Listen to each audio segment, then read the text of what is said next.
Oh, thank you very much. Thank you very much. And thank you very much also to a man named Matt Schlapp. What a job he's done. And to CPAC. I actually started quite a while ago in CPAC and came here, probably made my first real political speech, and I enjoyed it so much that I came back for a second one, then a third, then I said, what the hell, let's run for president, right? But it's wonderful to be back with so many great patriots, old friends, and brave, young conservatives. What a future you have.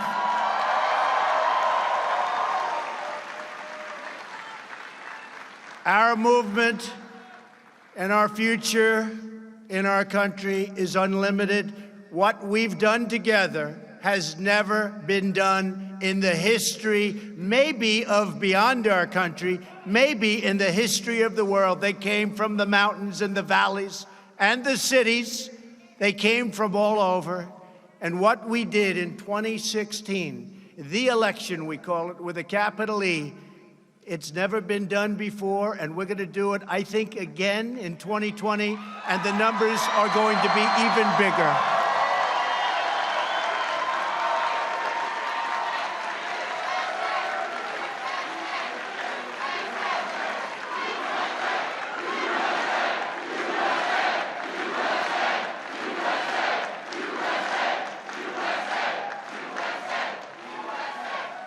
And we all had to endure as I was running.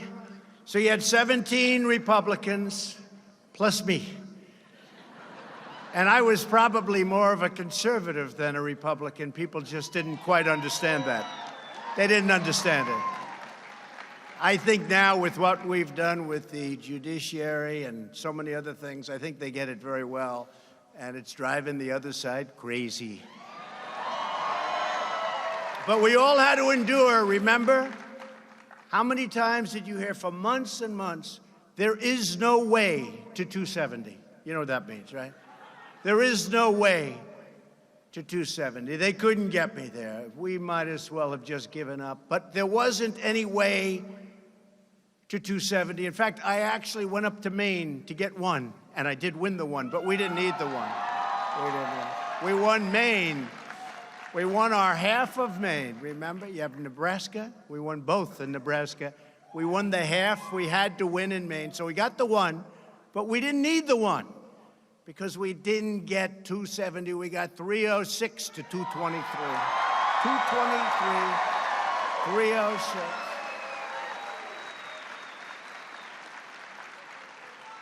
A state called Wisconsin, a state called Michigan, where, by the way,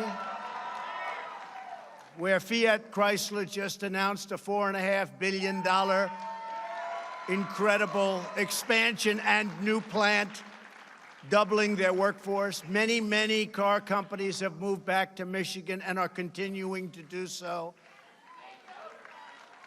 Big numbers. Nobody ever thought they'd see that happen. So I think we're going to do even better in 2020. I think we're going to do numbers that people haven't seen for a long time.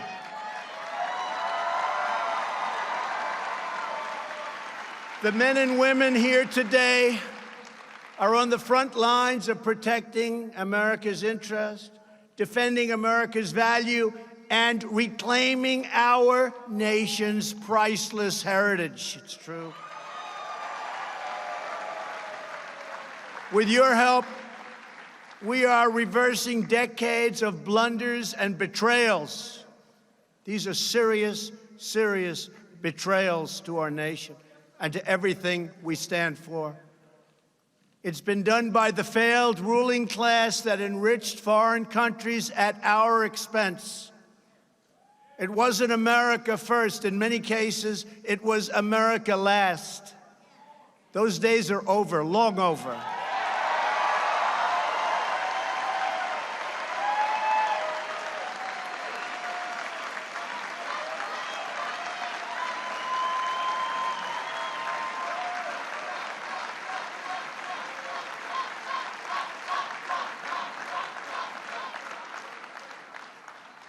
America is winning again.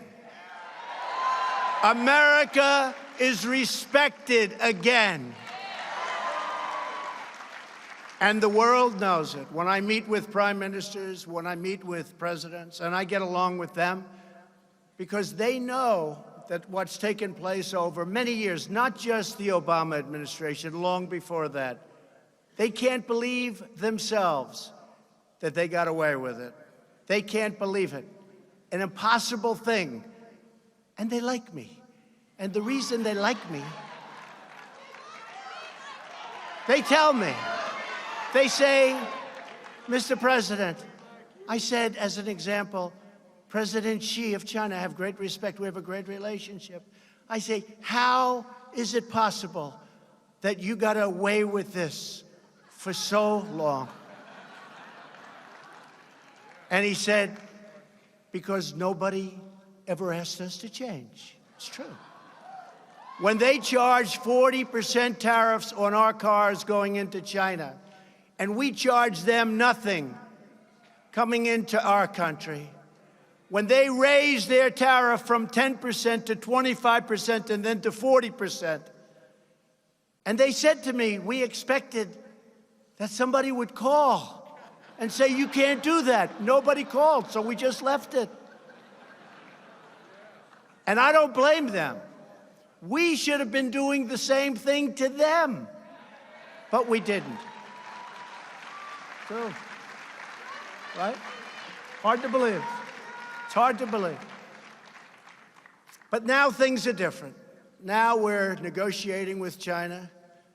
They wouldn't negotiate with previous administrations. But I found some very old laws from when our country was rich, really rich. The old tariff laws. We had to dust them off. You could hardly see. They were so dusty.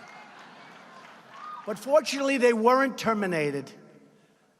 We started getting politically correct even back then. But I said, when we were doing the great things, what happened to those laws? And I checked. And I found 301 and 382. I found one 1938. Where we can do what we have to do. But you know, they had a debate it was really a rough time in our country because we had so much money, we didn't know what the hell to do with it. Tough time. It was called the Great Tariff Debate. Mark Levin will look this up. And the problem is with Mark, if I make a little mistake, he'll let us know on Sunday night. I got to be very careful when I talk about this. But it was the Great Tariff Debate of 1888. And the debate was we didn't know what to do with all the money we were making. We were so rich. And McKinley, prior to being president, he was very strong on protecting our assets, protecting our country. And he made statements that others cannot come into our country and steal our wealth and steal our jobs and build their country and not defend our country. We can't do that. We can't ever allow that to happen.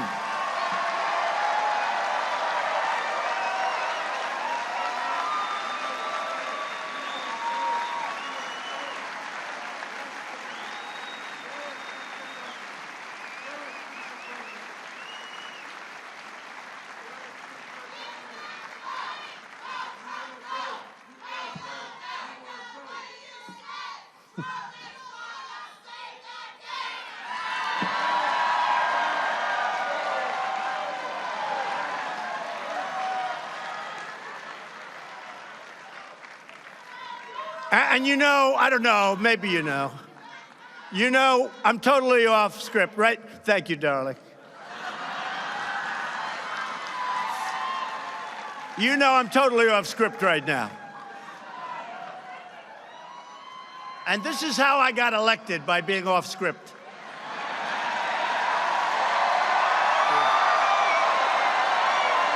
true.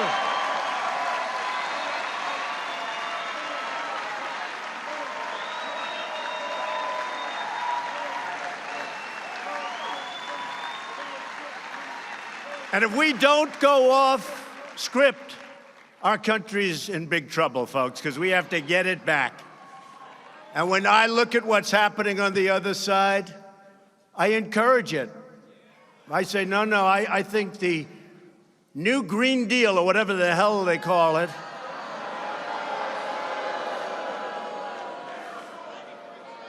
the Green New Deal, right? Green New Deal.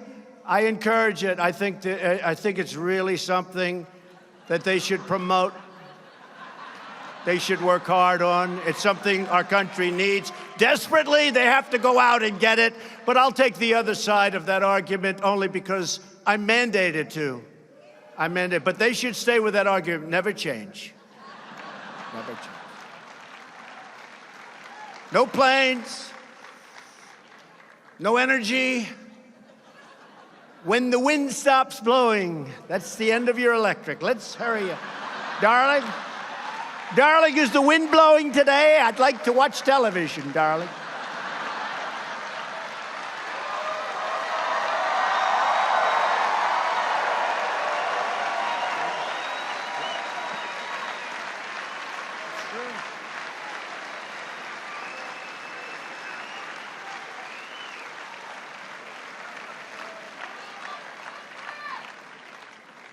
No, but it's true. So the great tariff debate of 1888, and then we had so much money. We could do whatever we wanted. We built forces up that were incredible. Then in 1913, they ended tariffs, okay? They ended tariffs. Somebody got stupid, and they ended tariffs. They said, oh, it's okay for other nations to come in. I won't use a certain word because it's not politically, but everybody knows the word I'd love to use. Should I use it? I won't do it. Our great First Lady always said, don't use certain words, please. I say, but the audience wanted me to do it. She said, don't do it.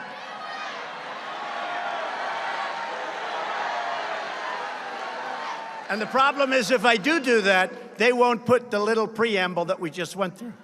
They'll just use the word, and they'll say, isn't that terrible? So I won't use it. I've learned, because with the fake news,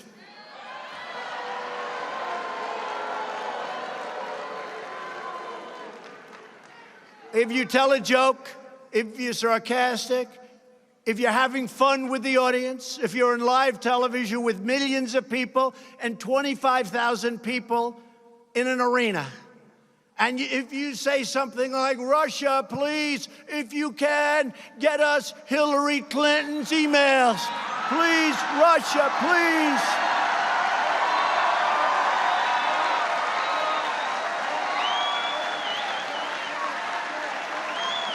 Please get us the emails.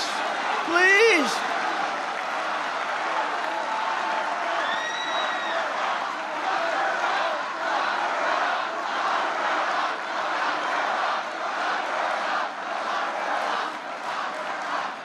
So everybody's having a good time. I'm laughing. We're all having fun. And then that fake CNN and others say, he asked Russia to go get the emails. Horrible. I mean, I saw it like 2 weeks ago. I'm watching, and they're talking about one of the points. He asked Russia for the emails. These people are sick, and I'm telling you, they know the game. They know the game. And they play it dirty, dirtier than anybody's ever played the game. Dirtier than it's ever been played. But the thing that we've done is very special, because on trade and because of tariffs, and I know there are people in the Republican Party and people, really even conservatives, good conservatives, they don't like tariffs. I'm not liking or not liking. The minimum, the greatest negotiating tool in the history of our country. Do you think China would be sending their top representatives over? Right now, China's paying 25% tariff on $50 billion worth of technology goods. I was then going to charge them 25% on $200 billion. Not like 200 million, that's a lot. This is 200 with a B, billion. 200 billion. So, but I was nice because we're having a very strong negotiation, which, if it weren't for tariffs, and I tell this to President Xi, this is nothing to hide, I would never be talking like this because in theory, it could hurt your negotiating position, but in my case, it can't, because it's true. I was nice, and I left it at 10% on 200 billion, and here's the beauty. We've lost so much money with China, $500 billion a year, and on trade is such a disaster, it's $507 billion a year.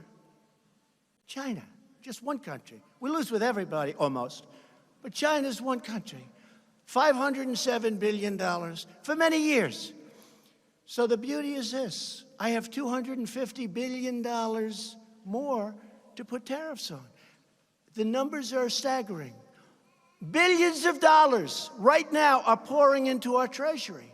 And for those of you that haven't done the research, if you look, of the 25%, our country, as it's turned out, because it's now been on there for a long while, and I'm in no rush because I'm fine with it. I'm fine with it. Of the 25 points, we've paid for 4 points, and China's paid for 21 points.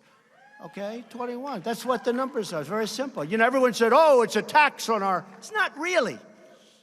And what China and other countries do sometimes is they will subsidize it. So the tax really is incredible. But what it is beyond everything else, I can negotiate. But then you have senators and a few congressmen, but not Mark Meadows. Where's the great Mark Meadows? He's here somewhere. Man, has he been good?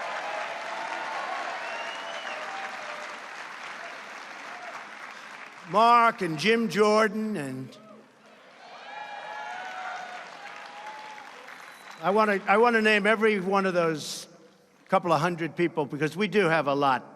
I want to name every damn one of them. They have been incredible. They've been fighting, and I just see Mark in the audience. They've been fighting with Deb, much more important. His wife is incredible. What an asset. He would be nowhere without her. Right? But they fight so hard on this witch hunt, this phony deal that they put together, this phony thing that now looks like it's dying, so they don't have anything with Russia. There's no collusion. So now they go and morph into, let's inspect every deal he's ever done. We're going to go into his finances. We're going to check his deals. We're going to check. These people are sick. They're sick.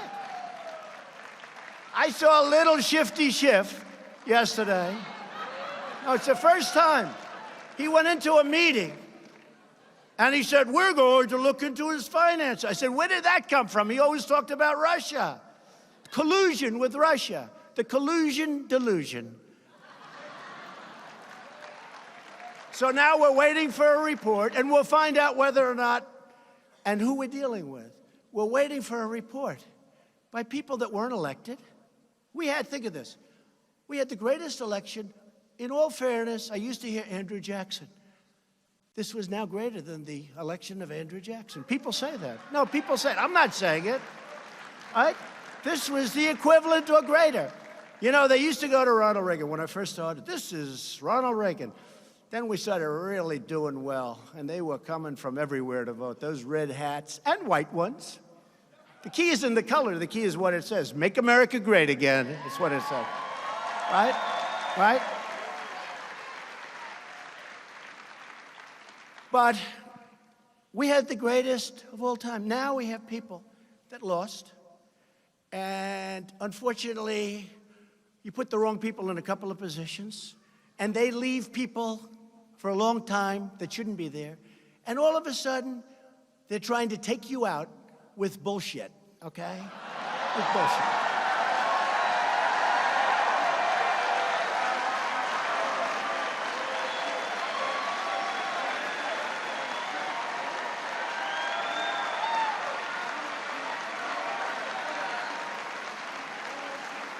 Now, Robert Mueller never received a vote, and neither did the person that appointed him. And as you know, the Attorney General says, I'm going to recuse myself. I'm going to recuse. And I said, why the hell didn't he tell me that before I put him in? How do you recuse yourself? But the person that appointed Robert Mueller never received a vote. Robert Mueller put 13 of the angriest Democrats in the history of our country on the commission. Now, how do you do that? These are angry, angry people. You take a look at them. One of them was involved with the Hillary Clinton Foundation running it. Another one has perhaps the worst reputation of any human being I've ever seen. All killers. In fact, it would have been actually better for them if they put half and half, and Mueller can do whatever he wants anyway, which he'll probably do. But we have conflicts. I had a nasty business transaction with Robert Mueller a number of years ago. I said, why isn't that mentioned? He wanted the job as FBI director. I mean, these are things that are out there. They know it. Why isn't that, and I didn't give it to him, why isn't that mentioned? Jim Comey, Lion James Comey, is his best friend. James Comey is his best friend. And those are a few of the conflicts. Other than that, it's wonderful. So everybody's waiting. I thought of it this morning, Mark, and I heard you made an incredible speech and statement today, Mark Levin. I heard it was incredible.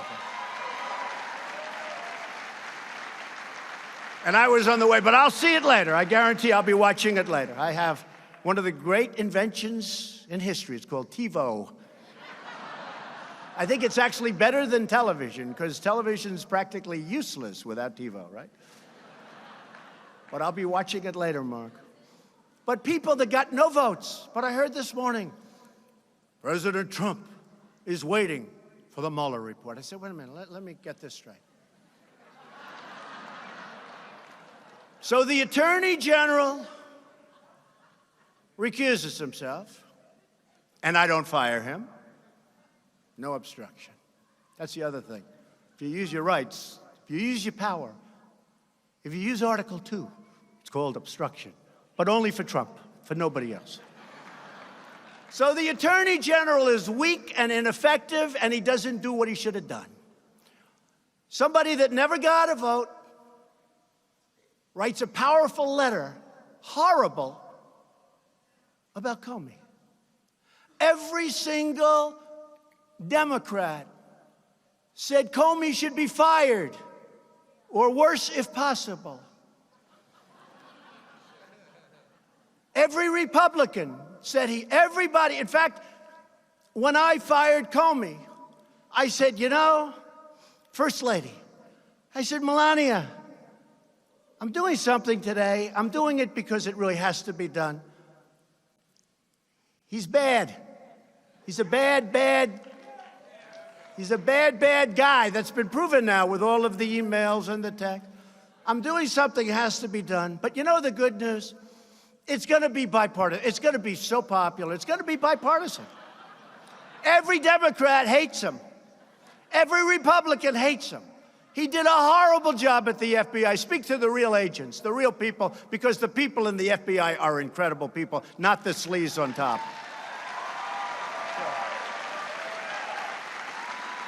And I said to the First Lady, I said, but you know the good news? The good news is that this is going to be so bipartisan, everyone's going to love it. So we fire Comey, and Schumer, who called for his resignation many times, Podesta, I believe that day, because he still hasn't gotten over getting his ass kicked, okay? I believe that day called for his resignation. That day, Podesta, the great genius of campaigns, he called for the Comey resignation. Others, almost every, I would say, Mark, would you say virtually every Democrat, virtually every, I can't think of anybody that said he's doing a good job. So I said to Melania, Melania, the good news, this will be a popular thing. And I fire a bad cop, I fire a dirty cop, and all of a sudden the Democrats say, how dare he fire him? How dare he do this? And that's where we are, folks. That's where we are. We're in this swamp of Washington, D.C. But you know what? We're winning, and they're not. We're winning, and they're not.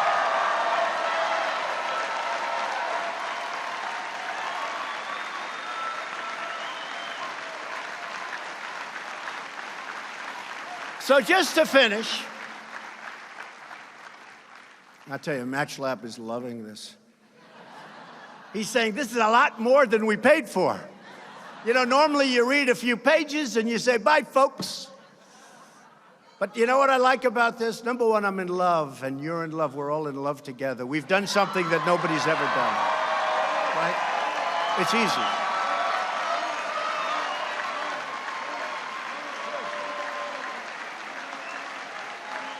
No, it's easy. You know, a great friend of mine from New York, he's a stone-cold killer. He's a brutal man. He's actually not even a good friend of mine because he'd turn on me in 2 seconds if it was okay. But he's a very rich guy. And he said, what are you going to speak about today? Like, what are you going to speak? I said, I don't know. He said, I just heard that you have the biggest crowd in the history of CPAC. They're all over. By the way, not only this giant room, they're in many hotel rooms all over the place. You're just better at real estate than they are.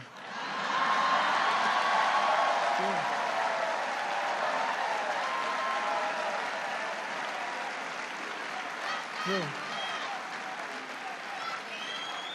But this guy, you all know his name, very rich guy, and he has a problem with a thing called public speaking. If he has to speak to more than like 5 people, he chokes. He can't breathe, you know. Are you okay? He kills people for a living, meaning mentally and financially. But if there's like an audience of 9, it's like... So he said to me, how the hell do you do that? And I said, it's easy. And the reason it's easy, I really mean this. There's so much love in this room. It's easy to talk. You can talk your heart out. You really can. There's love in this room. You can talk your heart out. It's easy.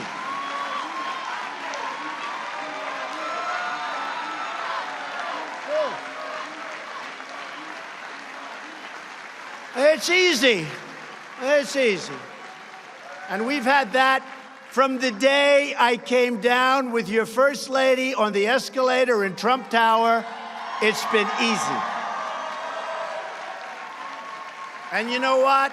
We never had an empty seat. We went out and helped Ted Cruz. We went out and helped so many people. And I'll tell you what, if we didn't do those 32 rallies, and it wasn't easy, when you're doing rallies with 25, 30,000 people, in Texas, we had 109,000 people sign up. We used the Houston Rockets Arena.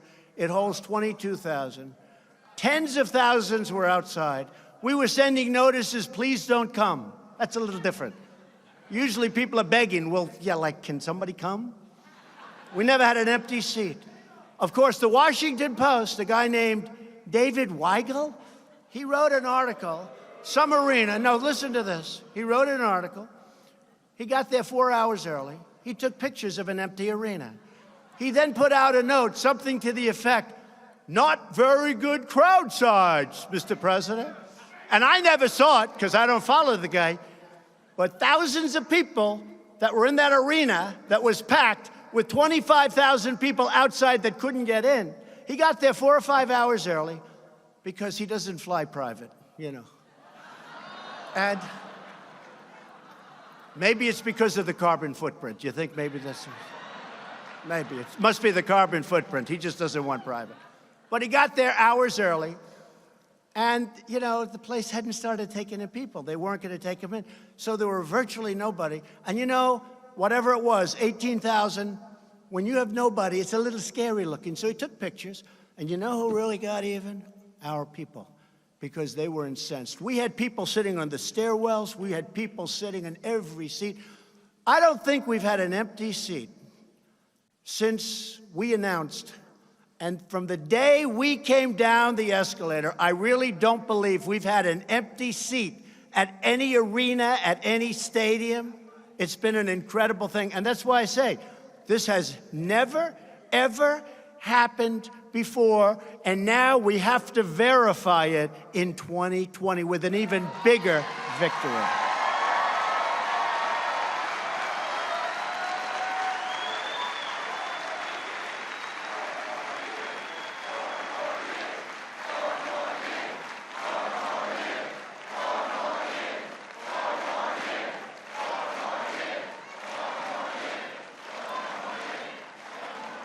And by the way, just to finish that story, Chris, the great Sarah Huckabee and Mercedes, who is incredible, sitting right here. Mercedes, thank you. They always say, you know, they're good people, right? Much better than I am. They always say, don't bring it up. Don't fight. Don't fight. Everyone understands. I said, they don't understand. If I don't explain it, how are they going to understand? So remember the empty arena one, right? And then it was shown, and the Washington Post had to do, and this particular writer had to do I thought he was going to get fired. I mean, if that were a conservative, he would have been fired on the spot. He would have been humiliated for what he did because it was fake news. Nobody was in the arena. There were thousands outside, but they hadn't opened the gates yet. They did the same thing at our big inauguration speech. You take a look at those crowds. And I watched one of the evening shows that are ridiculous, how horrible they are, how mean, how horrible. And I watched it by mistake. And they showed. They showed from the White House all the way down. They showed from the Cap. They showed there were people, nobody's ever seen it. The Capitol, down to the Washington Monument. People, but I saw pictures that there were no people. Those pictures were taken hours before, right? And they always mention crowd size. He talks about crowd size. So I'm constantly bugging Mercedes whenever we have a slow moment. I say, Mercedes and Sarah, show them the pictures. Show them and compare them with what they put on television. Those pictures were taken hours before. And remember this also, not that Obama would ever do this, but we had fencing all the way down to the Washington Monument, and it was raining, and it was wet, and the grass was wet. And women and men, and I consider them totally equal, so I'm not going to say it's harder. In fact, it's probably, with the men I know, it's actually easier for the women to make the walk, right? But they had to walk all the way down. They had to walk with high heels in many cases. They had to walk all the way down to the Washington Monument and then back. And I looked and I made a speech and I said before I got on, I said to the people that were sitting next to me, I've never seen anything like this. Look at that crowd. And it was wide. Wide. We had a crowd, I've never seen anything like it. And I have to live with crowd size. It's all a phony deal, folks. But I saw a picture just the other night of practically no people. It was taken hours before our great day. That was a great day for us. That was a great, great day. People came from all over. People came from all over. So Sarah said, and Mercedes said, sir, it doesn't matter. Nobody cares. I said, but I care. And people care. People care. So what I'm going to do is I'll give it to the great one. I'll give it to Mark Levin. And I'll give him the picture. And then I'll show you where they showed just the other day an empty field, like nobody on it. And you'll see the sun, you know, you can see it's very dark because the sun's like starting to rise, right? And you can have some fun. You're going to get big ratings on your show, I'll tell you that. Sunday night, everybody. Sunday night. 10 o'clock, right? Sunday night at 10 o'clock. Thank you. I knew that, actually, but thank you. All right, now let's get back into what I'm here for. And don't fall asleep. Don't fall asleep, right? Don't fall asleep. You know, somebody said, oh, the speech you made, sir, the State of the Union speech was incredible. They said it was incredible. They said that was so great. And I said, I did. I got great reviews even from some of the really bad ones out there. Of course, by the following morning, they had to change because the head people called up, what are you doing? A lot of it's not the people on television, you know. A lot of it's their bosses, which someday we're going to have to figure out why, Meadows, why that is. Because, you know, if you're building a great country, you have the best employment and unemployment numbers we've ever had. More people are working today in the United States than ever before in the history of our country. And you say, why are they upset by that? Why? Why are they upset by that? We've slashed 30,000 pages of job-killing regulations from the Federal Register. That's an all-time record in the history of the United States, even by presidents that are there for 8 years and in one case more. We passed the largest package of tax cuts and reforms in American history.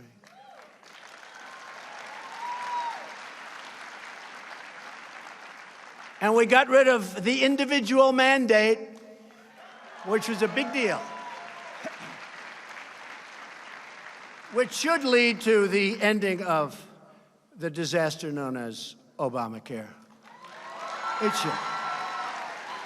The great state of Texas has a case, and it was literally based on the individual mandate. Now that it's gone, I don't know how they rule against it. Now we'll have to find out. But that'll soon be up in the Supreme Court of the United States, I hope. And we're going to see what happens. And then we're going to get together with the Democrats and come up with really great health care, okay? Really great health care.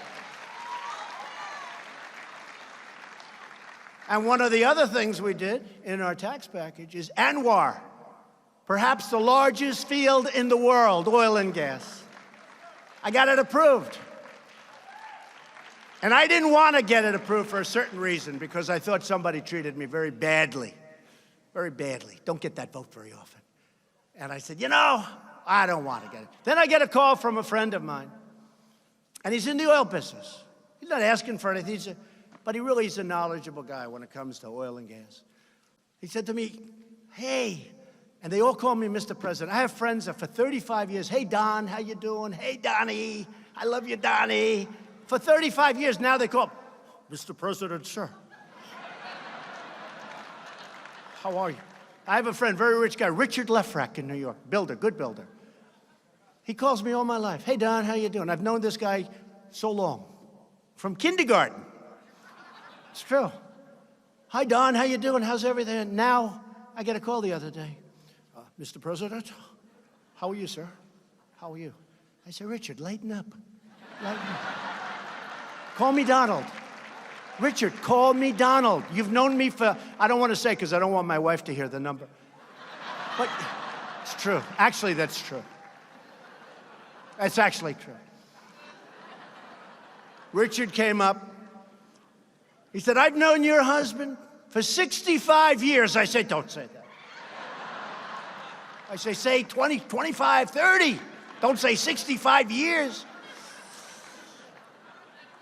But I said, Richard, call me Donald like you always do. Call me Don. Okay, Don. Okay. He gets his breath. 2 minutes later, Mr. President. But maybe that's a good thing. That's called respect for the office, right? Maybe that's a good thing, right? Many of my friends.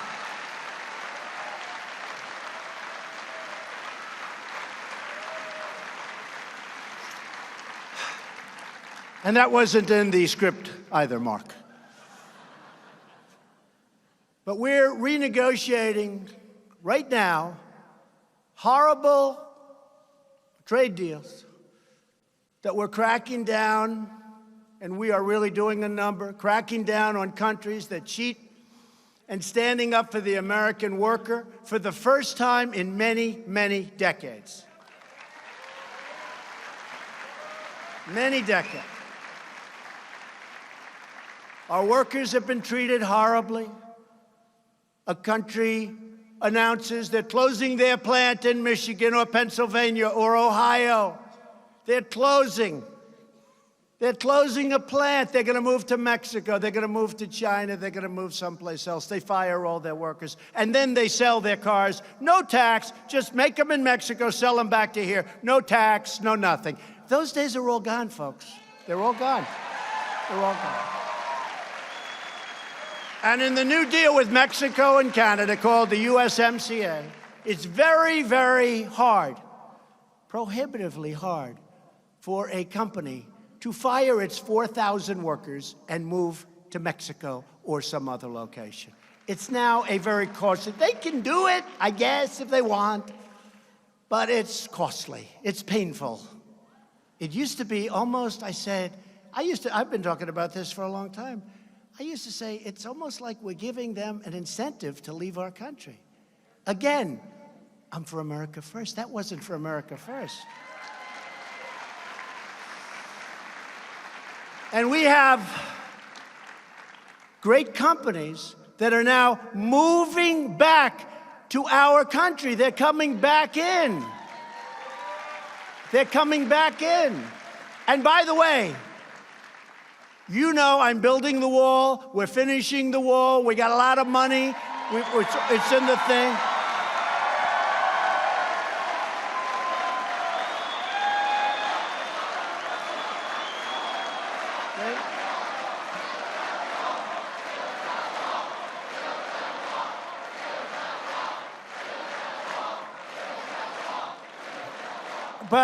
And there'll be some people in the room that don't like this. We're down to 3.7% unemployment, the lowest number in a long time. But think of this. I got all these companies moving in. They need workers. We have to bring people into our country to work at these great plants that are opening up all over the place. This was not necessarily what I was saying during the campaign, because I never knew we would be as successful as we've been. Companies are roaring back into our country, and now we want people to come in. We need workers to come in, but they've got to come in legally, and they've got to come in through merit, merit, merit.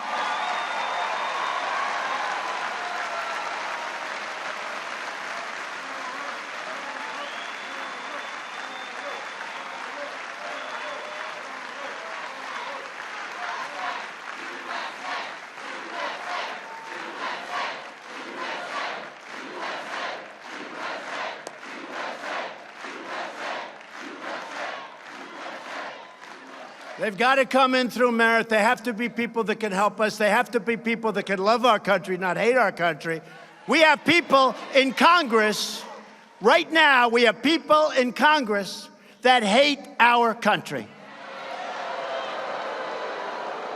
And you know that. And we can name every one of them if they want. They hate our country.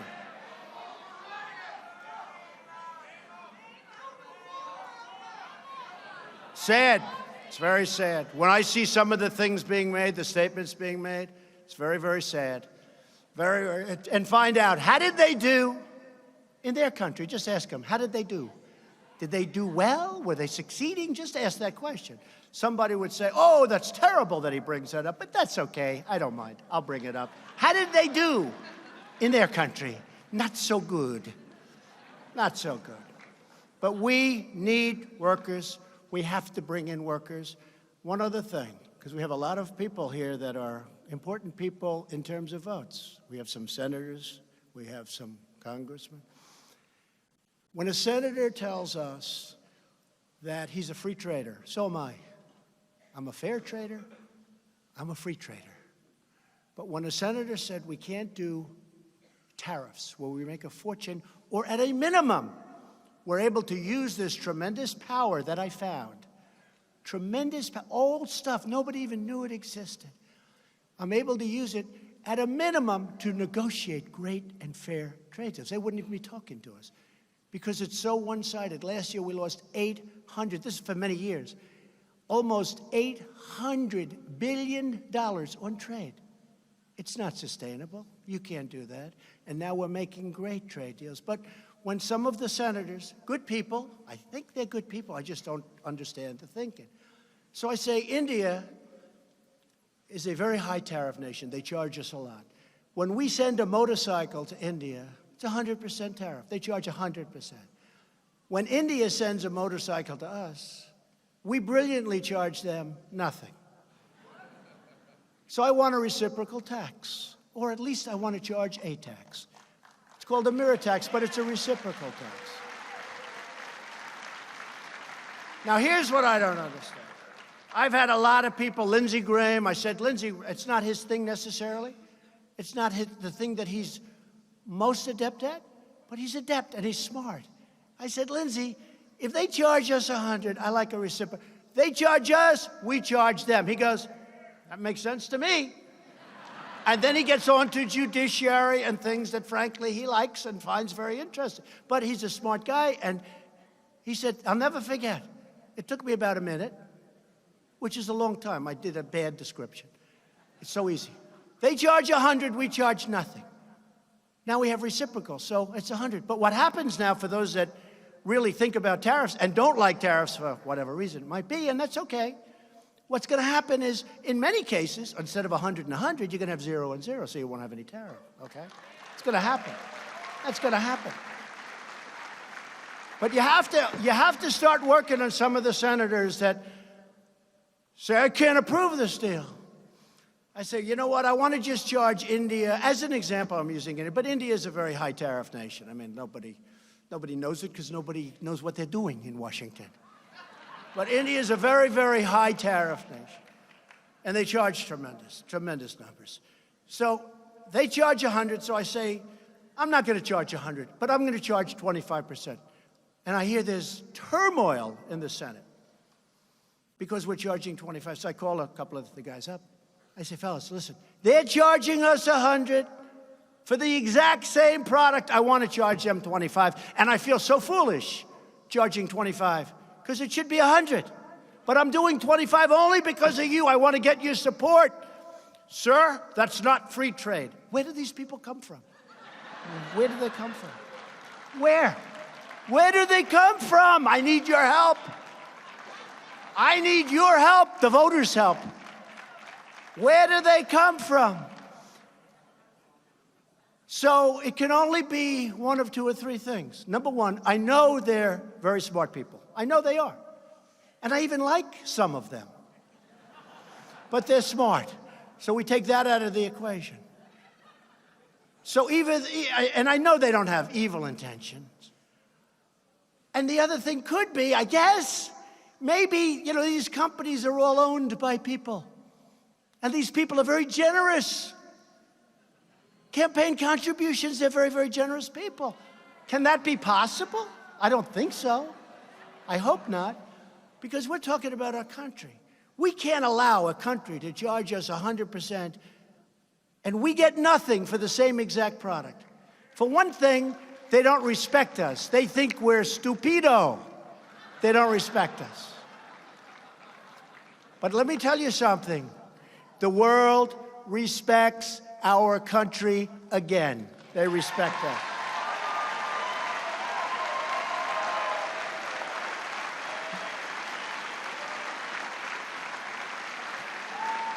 And America is now booming like never before. Other countries are doing very poorly. Other countries are doing very poorly.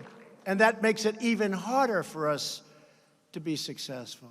Plus, we have a gentleman that likes raising interest rates in the Fed.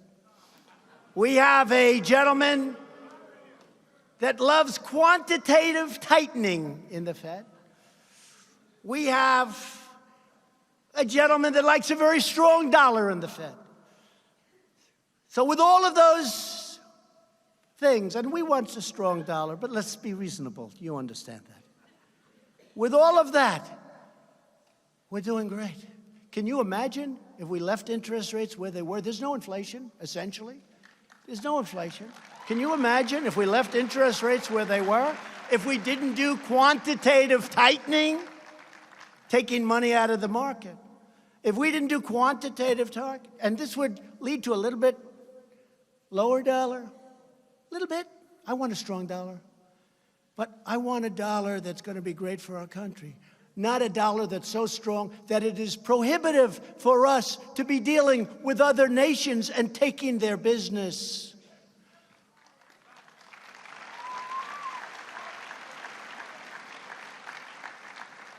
Since the election, we've created a number that if I would have said during the campaign, the fake news just back there would have said, this is crazy. 5.3 million new jobs, including over now 600,000 beautiful, brand new manufacturing jobs that were never going to come back to our country.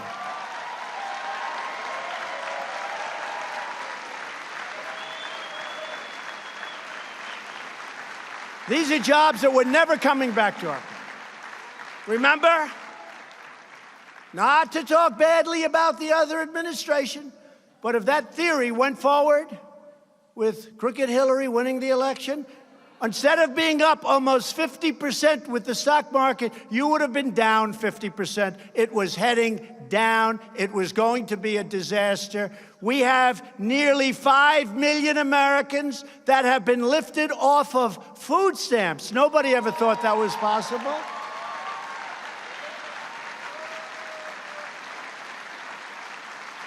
The unemployment rate has reached the lowest in over 51 years. And African American, and you've heard me say this many times, Hispanic American, Asian American unemployment rates are at their all-time historic lows.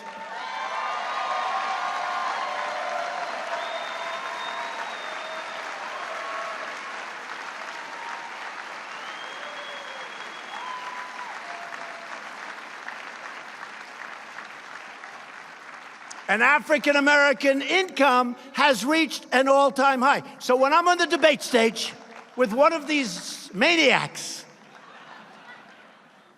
I mean, trains to Hawaii. How do you get to Europe? We haven't figured that one out yet. We don't use airplanes anymore. You saw what I'm doing in California, right? They have a fast train.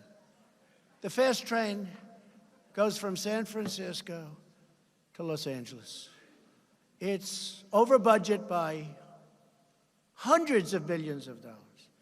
So they have a great idea. The new governor, nice guy. He is, nice guy. When I'm with him face to face, nice. When he speaks about me, not so nice. But face to face, he loves me. Called me up. He said, you're a great president. You're doing a great job. He actually did 2 weeks ago, 3 weeks ago. He'll probably deny it, but check the phone records at the White House. Everybody else does. Check them. Check them. Check them. Called me up 3 or 4 weeks ago. I think they need some forest money because, honestly, the management of the forest is very bad, and that's one of the problems they have. I said, you got to get those forests. We can't keep sending billions and billions and losing hundreds of lives, more importantly. Got to clean it up. It's called management. When a tree falls, you can't let the environmentalists say you can't take that tree out. It becomes like a matchstick, that tree. It hits a flame, it goes up. The leaves, every once in a while, you have to remove the leaves because they are so... A guy smoking a cigarette, he throws it away. He doesn't mean it. The thing catches on fire. We'll lose 400,000 acres and people are killed. You got to have management. But he called me up the other day, recently, let's say 4 weeks ago or so. He said, I just want to tell you, you're a great president. And you're one of the smartest people I've ever met. That's what he said. Now, that's what he said. Will he admit it? No, I doubt it. But that's what he said.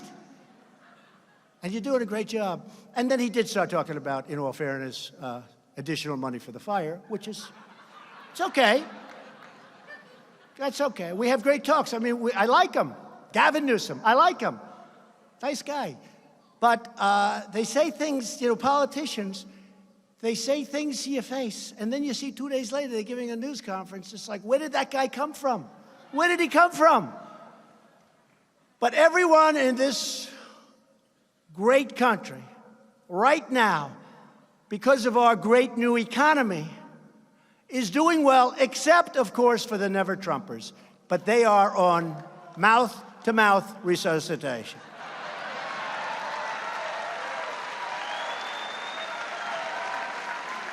It's mouth-to-mouth.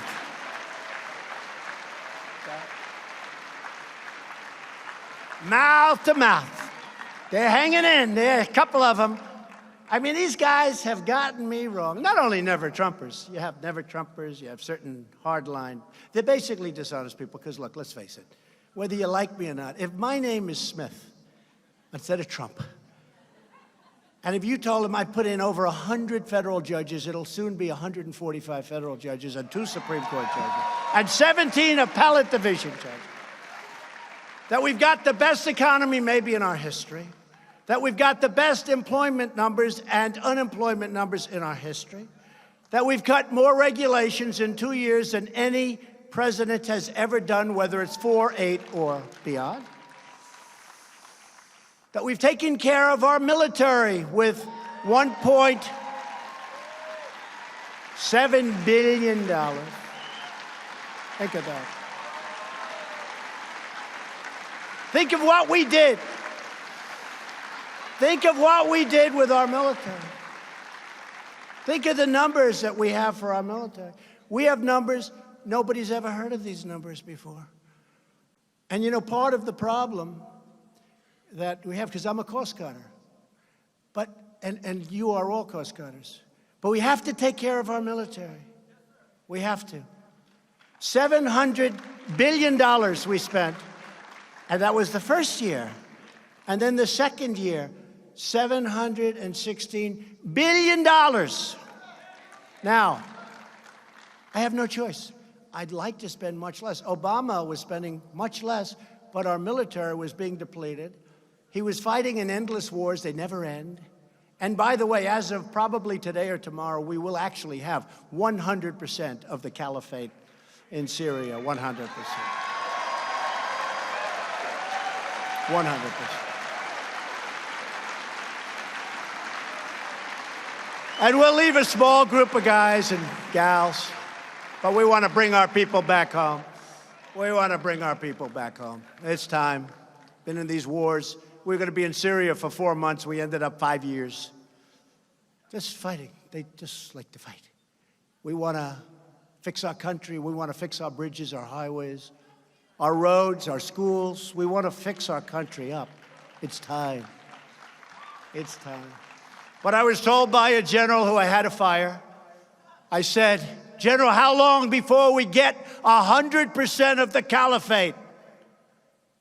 He said, sir, 2 years. I said, I can't take it 2 years. And then I flew to Iraq.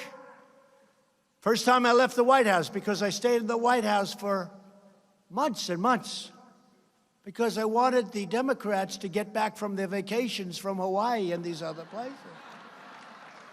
And I figured it would look good if I stayed in the White House so that you people all love me and vote for me, okay? I figured it would look good. So I stayed in the White House.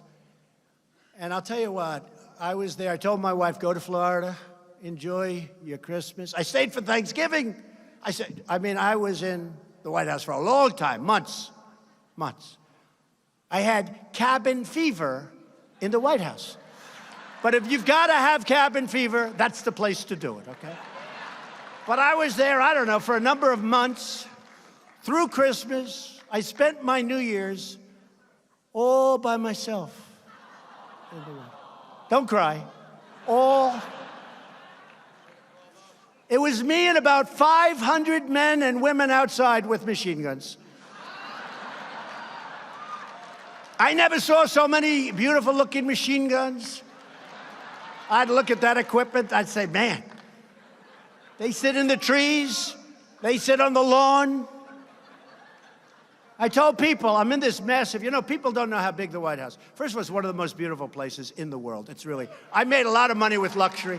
This building, it's in 1799, which of course, when President Xi comes, I say 1799, like it's old. To him, that's like a brand new house. In China, they go back 8,000 years, so that's That's like a new residence. But I sat in the White House for months and months, except I took a day off. I flew to a lovely place called Iraq.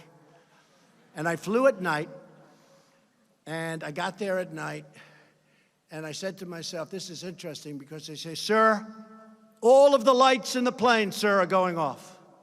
I say, why? Because we're getting ready to land. We're an hour out.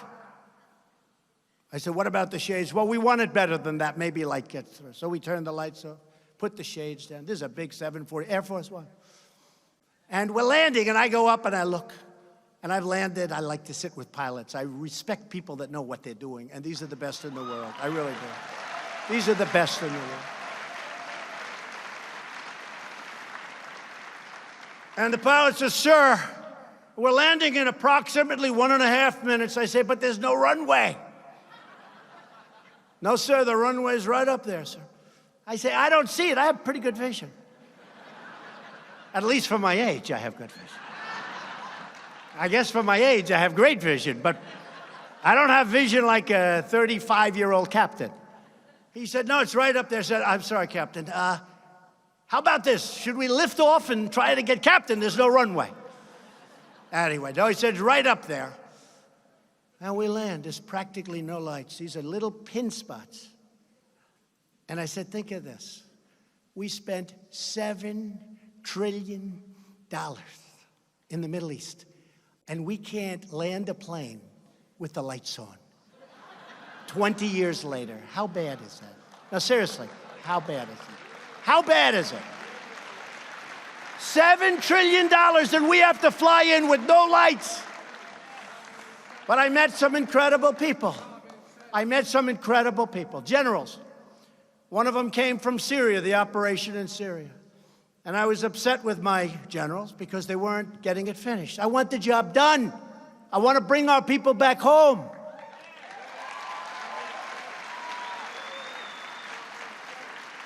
It's not fair. And this is why I flew. So I met generals I didn't know. General 1, General 2, General 3. I mean, these generals, there's no person in Hollywood that could play the role. These guys are like perfect people. I said, what's your name? Sir, my name is Raisin. What the hell kind of a name?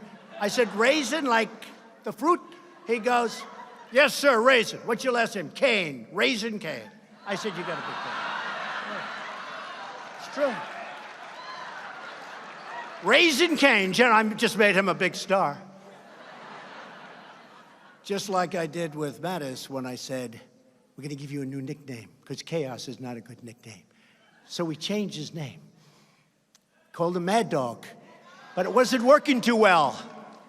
Mad Dog wasn't working too well. So what happened is I flew to Iraq. I wanted to meet the people on the site, because I learn more sometimes from soldiers, what's going on, than I do from generals. I do. I hate to say it, and I tell that to the generals all the time. But I didn't have to go there. Because I meet, and I land in this airport, the most incredible thing. We must have spent $3 billion building it. It's one of the reasons I don't want to leave Iraq so fast. I said, well, how do we leave this thing? So I have Raisin Kane, 3 other generals, colonels, sergeants, and I said, bring the cameras, I'm going to make a movie. This is the most incredible thing. And I said to the generals, listen, we got to get out. I want to know, why is it going to take 2 years to knock off 2 or 3 or 4%, which is what we had left? It won't, sir. I said, tell me why it won't. It won't, sir. If we attack them in a different manner, we can do it much faster. Okay, General Raisin Kane, how fast can... Sir, we can have it totally finished in 1 week. I said, 1 week? I was told 2 years. 1 week. That's right, sir. We're only hitting them from a temporary base in Syria. But if you gave us permission, we could hit them from the back, from the side, from all over, from the base that you're right on right now, sir. They won't know what the hell hit them.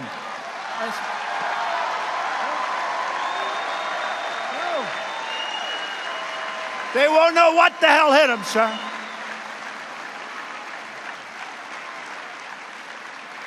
And I said, why didn't my other generals tell me that?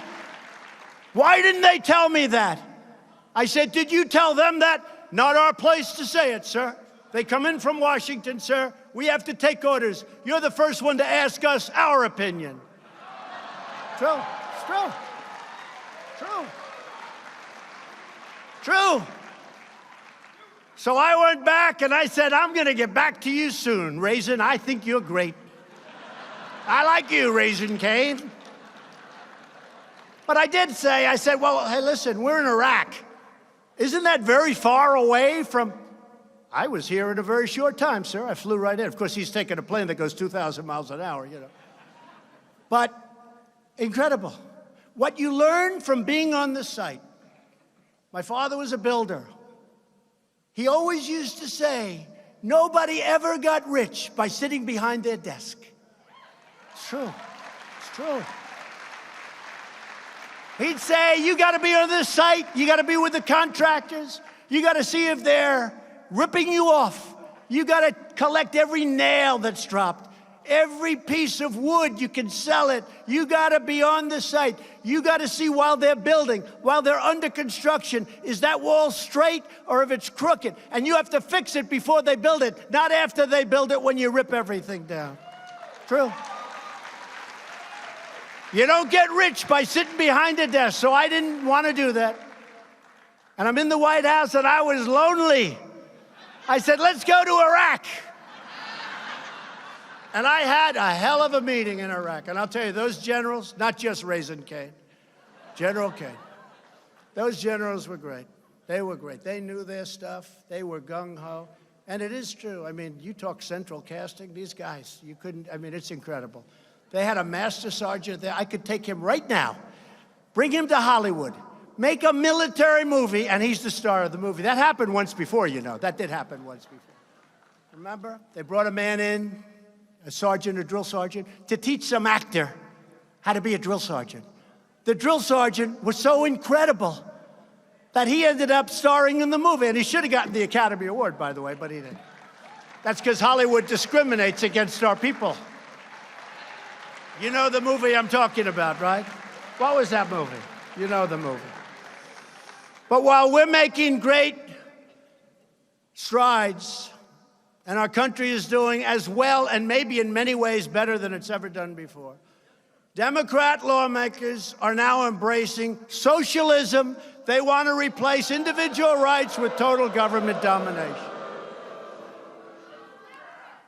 Just this week, more than 100 Democrats in Congress signed up for a socialist takeover of American health care.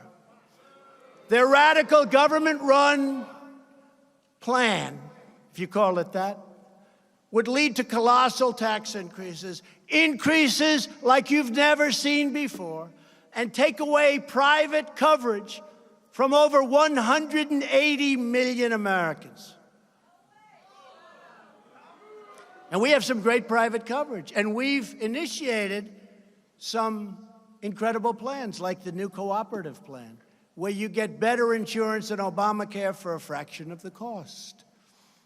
But perhaps nothing is more extreme than the Democrats' plan to completely take over American energy and completely destroy America's economy through their new $100 trillion Green New Deal.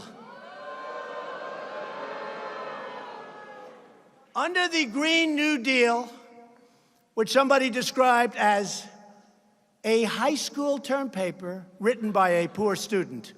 It's true. It's true. Who would believe it? It's so bad. But I'll be honest with you, folks. I said, you know, it's Saturday morning. I said, Matt, should we do a little more, like, spend time? He said, yeah, would you do that? By the way, everybody okay? I haven't seen anybody leaving. I haven't seen anybody. I know one thing. If Mark Levin gets up and leaves, I'll finish very quickly, because then I know. But I haven't seen anyone leaving. Nobody's left. I watch those doors. Because a lot of times, well, one time the press said, people left. Yeah, you know where they went to? The bathroom, and then they came back. 2 people. They showed 2 empty seats in a stadium of 19,000. They showed 2 empty seats. The people left. right in front of me. And I said, oh man, maybe this isn't a good job I'm doing. Then they came back. They went to the bathroom. And a certain fake news deal showed a picture on the front page of these 2 empty seats. They said, Trump had empty seats. We never have empty seats. The Green New Deal would completely abolish the American oil, natural gas, coal, and nuclear power industries, of which we're now the leader in the world. We're the biggest now in the world because of moves that I've made. Happened over the last 2 years, by the way. And we're trying to speed up pipelines in Texas, which would have taken 15 years. We think we're almost very close to getting them approved. When that happens, we'll go probably another 30 to 40%. We need pipeline approval. We're going to have it very quickly. It was going to be a 14 to 15-year process. We should have it done. We'll pick up 30 to 40% more.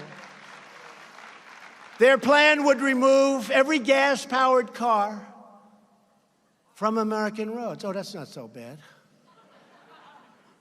They want you to have 1 car instead of 2. And it should be electric, okay? So tell people no more cars, no more cars. I think the auto industry is not going to do too well under this plan. What do you think, Meadows? How's this? Will the auto industry be good? I don't think so. It's not looking good. I think maybe you're going to see some bad stock prices if that passes. It would end air travel, but you'll get on a train. Don't worry about it. You just have to cross off about 95% of the world. And it would force the destruction or renovation of virtually every existing structure in the United States. New York City would have to rip down buildings and rebuild them again. I don't think so. This is the craziest plan. And yet I see senators that are there for 20 years, white hair. See, I don't have white hair.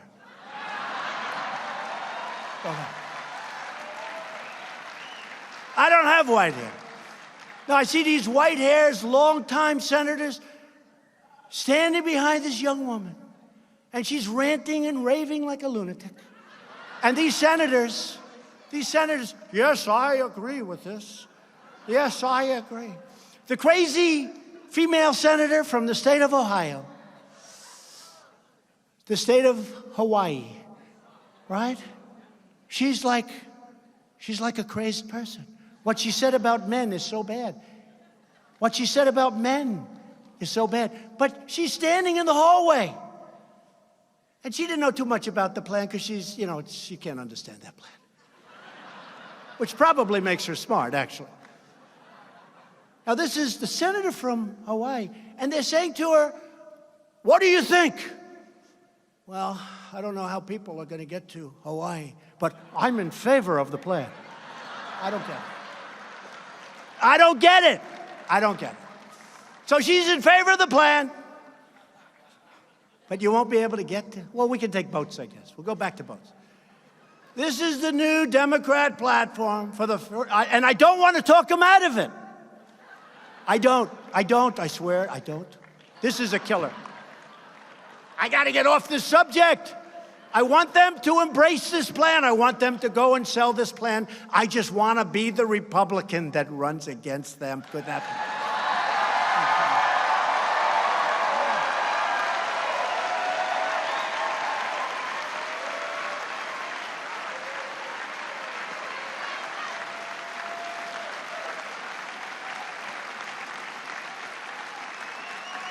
I'm going to regret this speech. This speech should have been delivered 1 year from now, not now, damn it. Because they're going to grip together. They're going to say, this guy's really laying for us. I should have saved the Pocahontas thing for another year.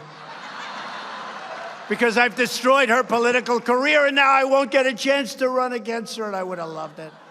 We got to, I don't want to knock out all of the good stuff and end up with somebody that's actually got talent. That would be terrible. So I do like the Green New Deal. I respect it greatly. It should be part of the dialogue of the next election.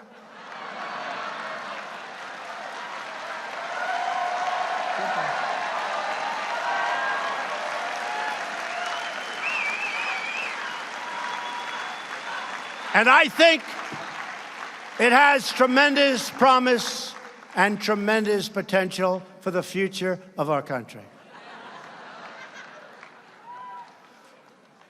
Socialism is not about the environment. It's not about justice. It's not about virtue. Socialism is about only one thing. It's called power for the ruling class. That's what it is. Look at what's happening in Venezuela and so many other places. All of us are here today because we know that the future does not belong to those who believe in socialism.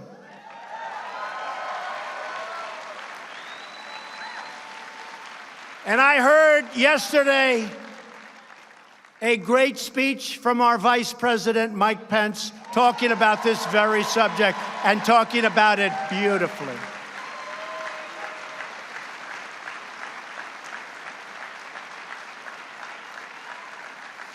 The future belongs to those who believe in freedom. I have said it before, and I'll say it again.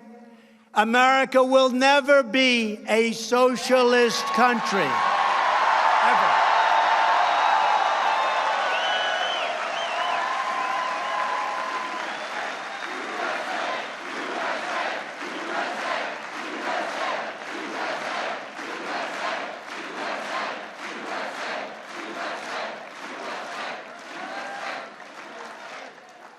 Young Americans, I love young Americans. Speaking of young Americans, Candace, stand up. Candace is getting married. Stand up. You've been incredible. Thank you. Your whole group has been great. You're getting married. Seems like a nice guy to me. Congratulations. You've been so great. Thank you very much, Candace. Thanks. And Charlie, what a job you're doing. Where's Charlie? Where's Charlie? Where is Charlie Kirk? Because he has done an incredible job. Thank you very much, Charlie.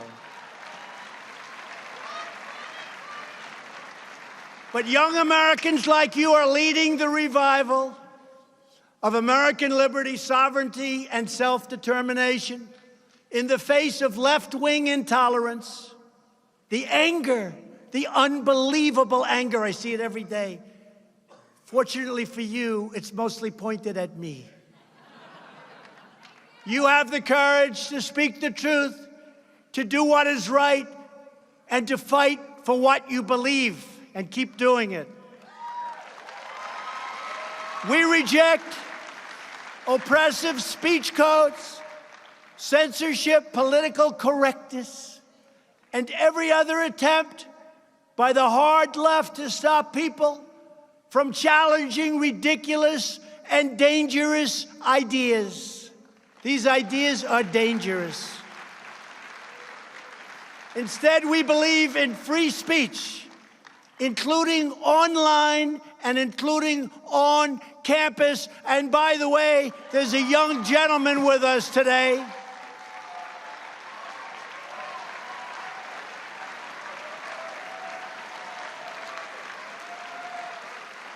There's a young gentleman. I turned on my television the other day, and I saw somebody that was violently punched in the face. Violently punched.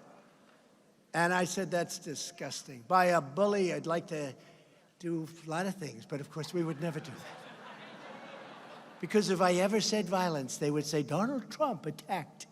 No, no, no. Just for the media, I'm sure he's a lovely young man. Just had a little temper tantrum.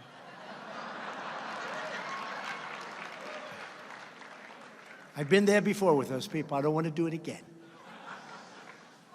So, the man's name is Hayden Williams.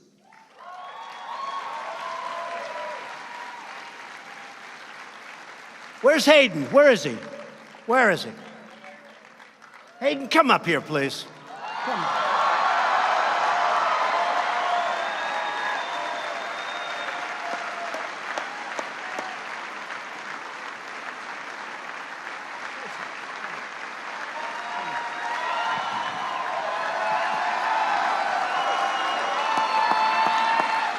Thank you.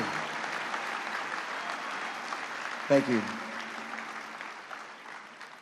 So at the Leadership Institute, we're committed to making campuses great again, and I thank you so much for bringing me up here to let me speak.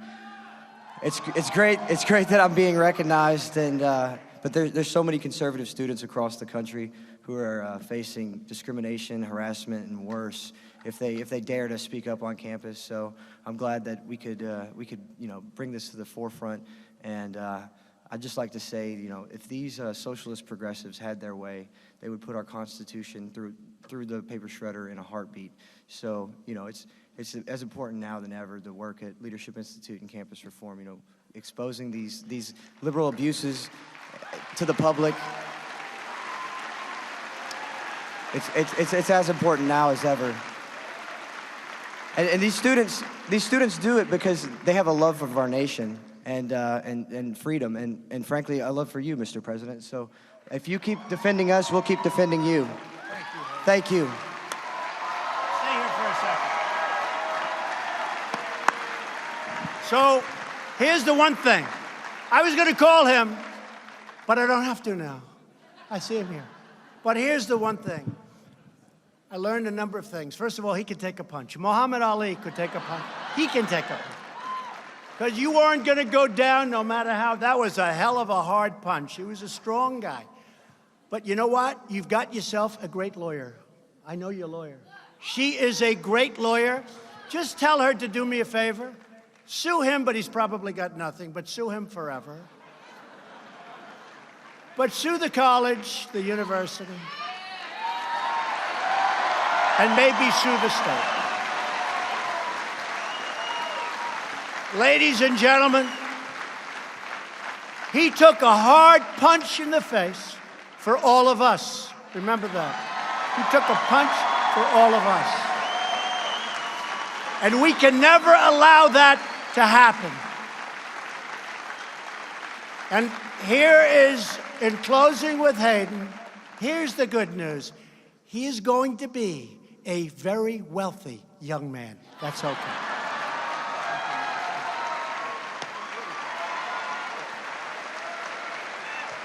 Go get him, Hayden.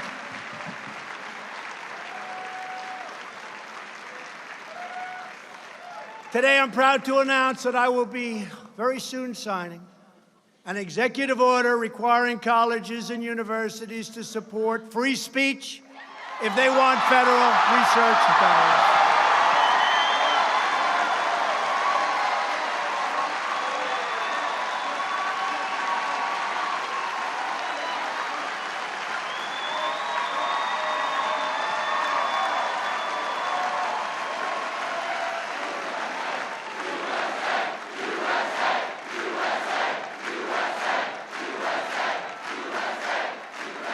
If they want our dollars, and we give it to them by the billions, they've got to allow people like Hayden and many other great young people and old people to speak. Free speech.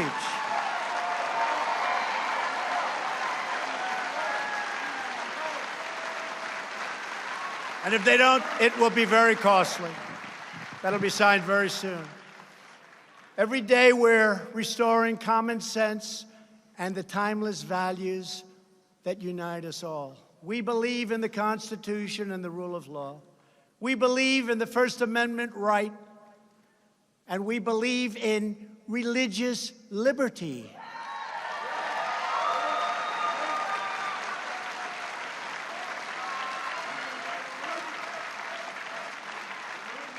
And we believe strongly in the Second Amendment and the right to keep and bear arms.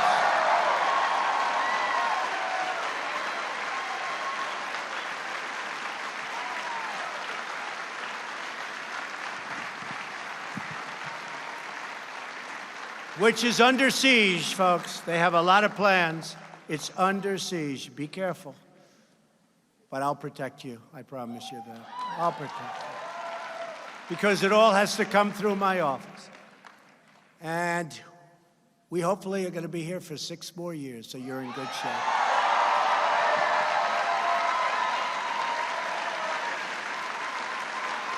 We believe in the American dream, not in the socialist nightmare. And we believe in the words of our national motto, "In God we trust."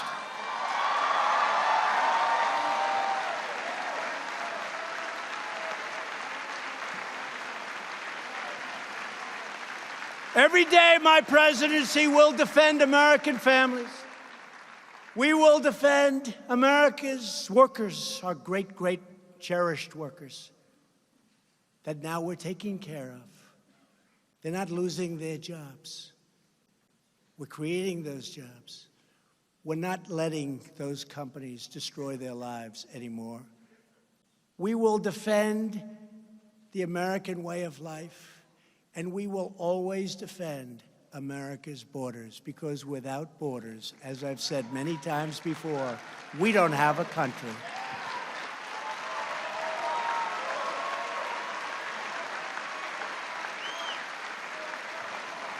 The lawless chaos on our southern border provides a lucrative cash flow to some of the most dangerous criminal organizations on the planet.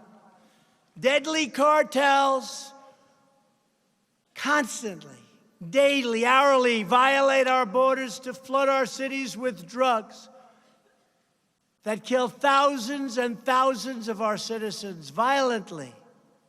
What are these people talking about when they talk about the border? Keep it open.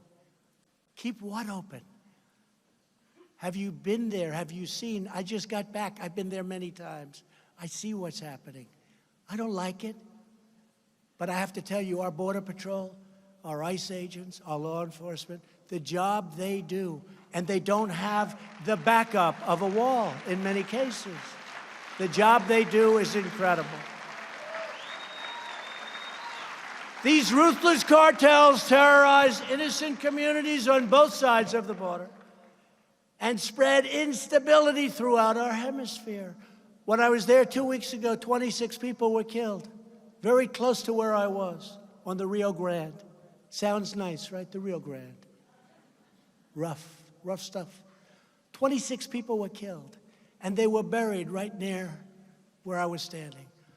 And the paper doesn't write about it, the news doesn't write about it. In the last 2 years alone, ICE officers made 266,000 arrests. Think of what that means. Think of that. Arrests. I'm not talking about people coming in. I'm talking, they went out and arrested 266,000 people who have criminal records, and in some cases for murder. Who the hell wants to do that? Thank God they're doing it, because I don't want to do it. It's dangerous, it's hard, but they love our country. And they're tough people, but they love our country. Including those charged or convicted of approximately 100,000 assaults, 30,000 sex crimes, 25,000 burglaries, 4,000 kidnappings, and 4,000 violent murders. These are people that ICE is going in and getting, and either putting in jail or ideally bringing them back to other countries and letting them put in jail, because we don't want them. We don't want to have to pay for them for 50 years. You want them to pay a price, but we don't want to have to pay for them for 50 years. And all the nonsense you hear about the people that come in illegally are far better than the people we have. It's not true, folks, okay? It's false. It's false propaganda, right? One recent study from FAIR, F-A-I-R, found that illegal aliens are incarcerated at 3 times the rate of legal residents. Those are the numbers. And if you look at prison population in federal prisons, these federal prisons the number is staggering. The number of illegals, far, far, far greater than any proportion of our population. But you don't hear that. You hear like these people are the greatest people in the world. Just ask the angel moms, how good are they? Those great angel moms who are treated so badly, so badly. Incredible people. But the simple reality is that every crime committed by an illegal immigrant, is a crime that should never have happened in the first place.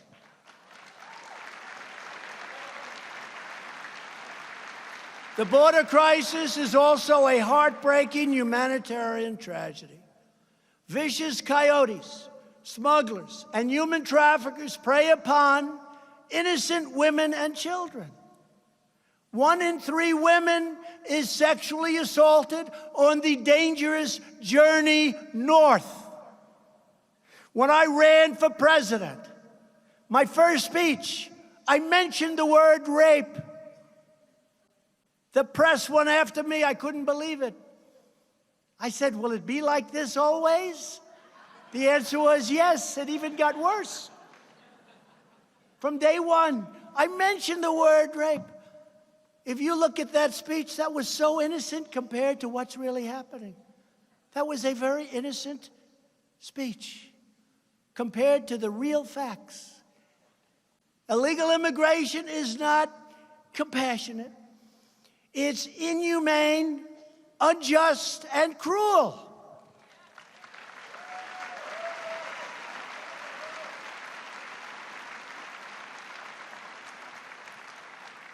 The media fights me on this, but I say it.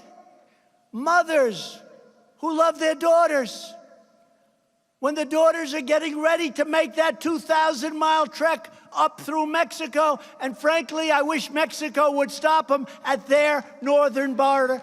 I wish Mexico would stop them. Because, you know, they have a border.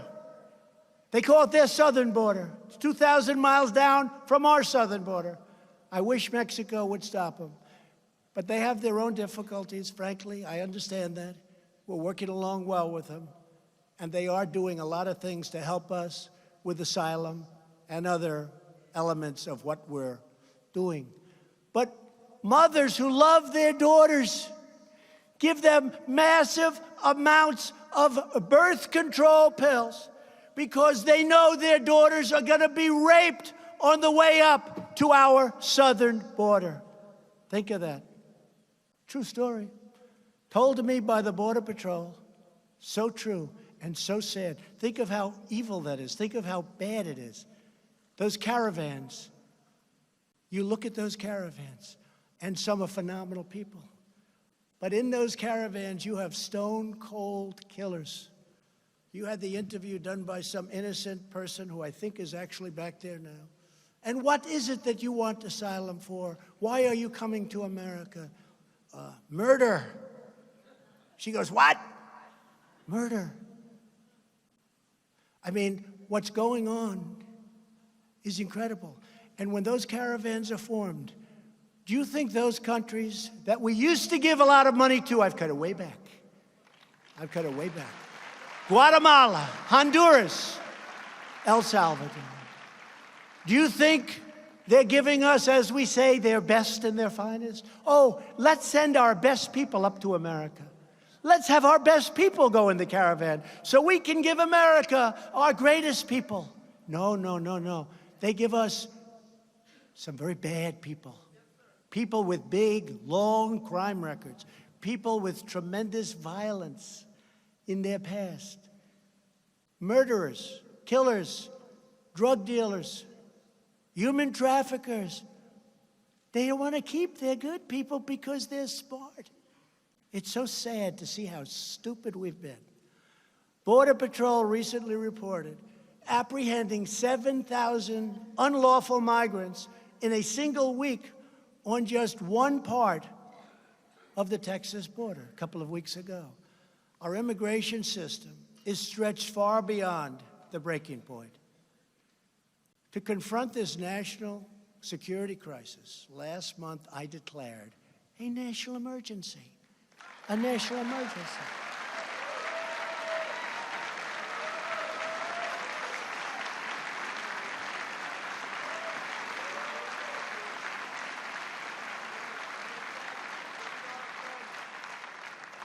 And when I see these people, and they're good people, some senators, most, I tell you, the House has been fantastic.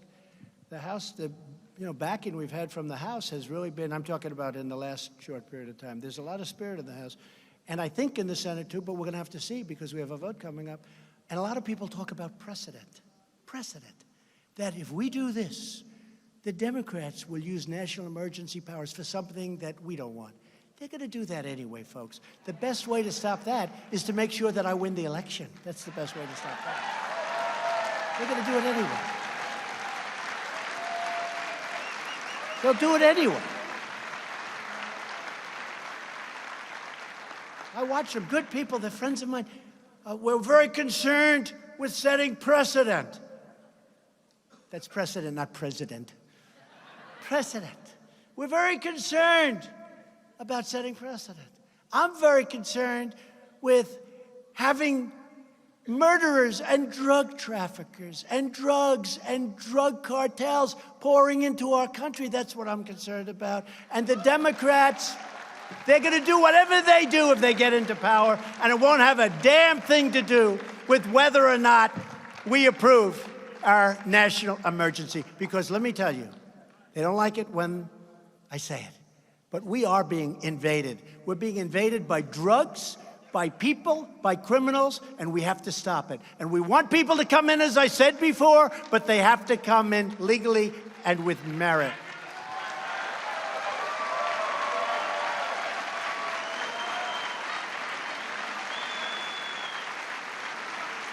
Previous presidents have used their national emergency power to promote democratic elections in Belarus, to ensure political stability in Burundi, and to defend the sovereignty of Lebanon. And you know what? That's okay. Lebanon, it's good, fine. Use it. But we need it right here in our country. We have to use it for our country. Many emergency declarations have been used to protect people in faraway nations and distant lands. Now we are protecting, finally, our people, you, our people. And we are proudly standing with the heroes of ICE and Border Patrol and law enforcement.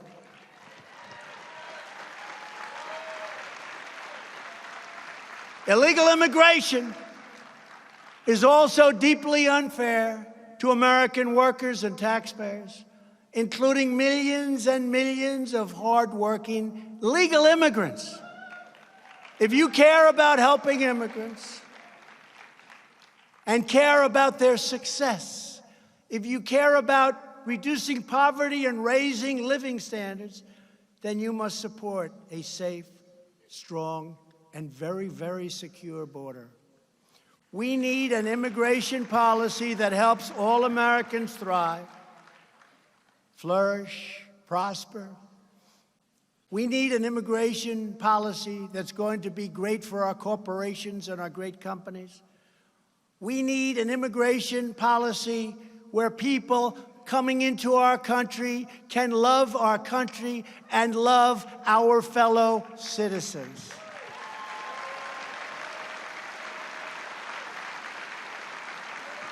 And this includes shutting down sanctuary cities.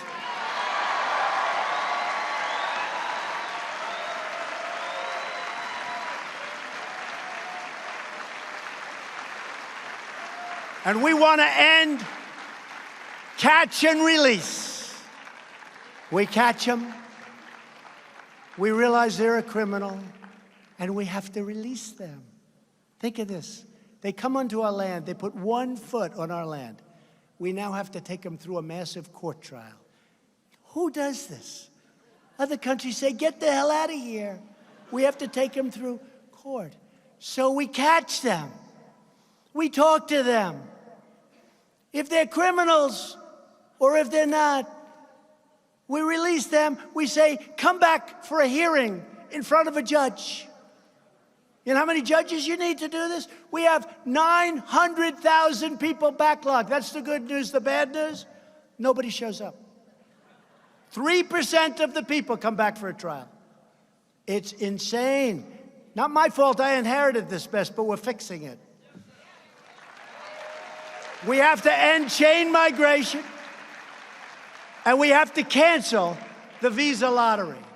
Every American no matter where they're born, will benefit from the creation of a lawful immigration system. It is such, you talk about an emergency.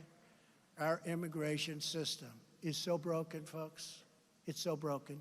It's so sad to see. It's incompetent. It's laughed at all over the world. We have people pouring in from not just the southern border in Mexico, from China. They have a baby on our land. The baby becomes a citizen. Welcome to the United States for hopefully 90 years. Okay? And then the parents come in with the baby because the baby's a citizen. This is like crazy. They used to call it anchor babies, but they don't use that term anymore because it doesn't sound nice. Our laws are so crazy, but one by one, we're finding ways. You know, they call them loopholes, a lot of our laws, loopholes. Well, I'm finding loopholes to get around the loophole, okay? Because our Congress can't act. They can't act. They just can't act. The Democrats in Congress don't want to touch any of it. Visa lottery. That's where they put in the names. They put it in a lottery. And you pick, oh, here's a wonderful person, wonderful. You know, he killed 4 people. Here's another, wonderful. And then they get in and we say, gee, that person just came into our country. He just robbed a store and killed somebody. How is that possible? Because they send us the people they don't want.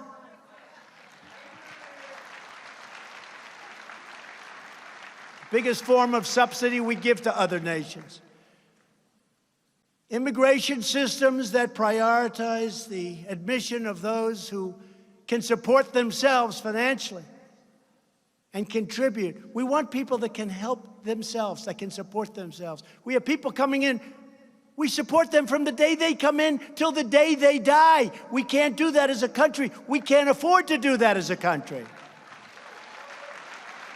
Sadly, on immigration and so many other issues, Democrat lawmakers have totally abandoned the American mainstream. But that's going to be good for us in 2020. They're embracing open borders, socialism, and extreme late-term abortion.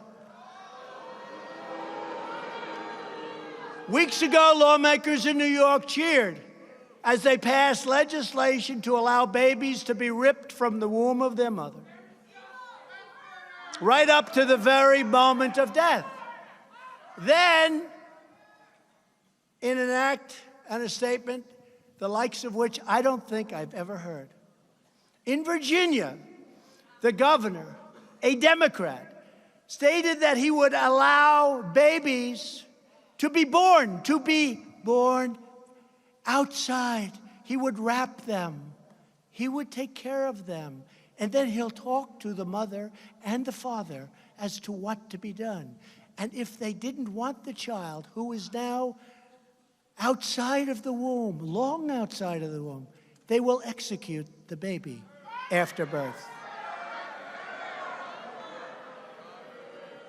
They will execute the baby after birth. And that's one many people have never even heard of or thought about. This is a radical agenda by the Democrats. And when you put something up, as was just put up before the Senate, everybody on the Democrat side votes for it. By the way, I have to say one thing. They're lousy politicians, and they have lousy policy. They have policy I could never sell if I wanted to. But, big but, they always stick together, and the Republicans don't. Remember that. Remember that. They always stick together. They vote in blocks. They have 47. We had a tremendous victory. We were given no credit. I can't go and campaign for all of the people in the House. Too many. And guys like Meadows wins by so many points, he doesn't need any help. He doesn't need. I said, Mark, you need any help? No, I'm okay. He'll win by 30, 35. They're okay. These guys do. You know the funny thing? The ones that love Trump, the ones that are really the Trumpers, like Meadows, Jordan, Gates, so many of them. I don't want to, I get myself, I could just name them so many. They're the ones that win without, I mean, it's like they don't even have an election. It's the ones that sort of, they're a little shy about embracing what we're all about. They get clobbered. they get clobbered. Take a look. Those are the ones that get clobbered. But the good news is they're all starting to find that out. Just this week, Senate Democrats opposed legislation to prevent the killing of newborn infant children who survive abortions. Virtually every Democrat voted against protecting these precious babies. Everyone, they vote in groups. And we did have that great victory. We went for 51, and 2 that we didn't like got out. They said they retired. They didn't retire. They were retired. They said these 2 senators have decided to retire. No. They retired because they had very little support. Like, how about 5% and 8%? No, we did great. We had 53. We picked up in the Senate. They were going to win the Senate, remember? And I'll tell you, folks, I worked hard. I did 32 big, fat rallies. And those rallies brought us to a tremendous Senate victory so that we can continue onward with our judges and our approvals.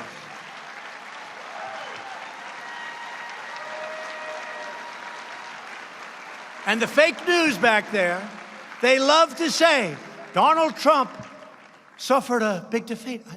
First of all, we won the Senate, which frankly, judges never, hate to say it, in all due respect, for us, the Senate, far more important. I really worked hard. But think of it, we won the Senate, and we had this tremendous victory. We get no credit at all. Wait till you see what happens. They say Donald Trump suffered a humiliating defeat. I said, I wasn't running. And one of the commentators, and I appreciate it, on one of the shows where they were saying how I suffered a defeat, this commentator said, excuse me, he didn't run. Not all our candidates were exactly great, let's face it. You can only do so much. But wait till you see what's happening when I do run. And what they don't say is, Governor of Ohio, great guy, Mike was down 6, he won by 7, with 1 day, right? He was down by 6, 1 day into the election. I went out, I campaigned, worked hard, made a speech. Jim Jordan was there, everybody was there. It was a fantastic crowd, like this, and all the people in the other ballrooms that are waiting for us. And he ended up winning. He was down by 6, he won by 7. 1 day. Then we have Georgia, the governor of Georgia. Great guy. Where's Georgia? Great guy. He was losing in the primary by 10. I got a call from David Perdue and Sonny Perdue, 2 great guys. Could you endorse him? I said, let me check. And I checked him. He was a Trumper before Trump was a Trumper. And I said, I love this guy. He's down by 10. He won by 40. You believe that? I endorsed him, Mark. He won by 40. Then he had a tough race against the new star of the Democrat Party. Not Democratic. It's Democrat. We have to do that. It sounds prettier when we use Democratic. I hate to say in the speech, the Democrat Party, because it doesn't sound good.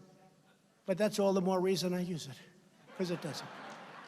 They should change it because it sounds much better. Rhetorically, it's much better. Much better. But then he had an election against their star, who followed me after the State of the Union address. I didn't think she was great. But she's their star. And who showed up? Oprah Winfrey, Michelle Obama, and President Obama. And they campaigned for her, and they worked so hard. And all our man had was Trump. And we kicked their ass.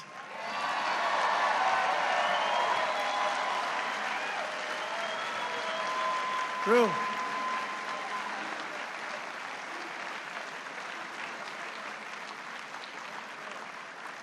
We had a rally at the airport where 55,000 people showed up to the airport. It was one hangar. They had 3 other hangars that were full. They went so far back, The problem was they gave the press, like these guys, they gave the press too good a location because the people behind them couldn't see properly. I was so angry. But we had 55,000 people show up. I said, you're going to win the election. He won the election. He won it fairly easily against their star. And now David Perdue is going to win for senator in 2020. And then we had Florida and many others. And we have a candidate, Ron DeSantis, a friend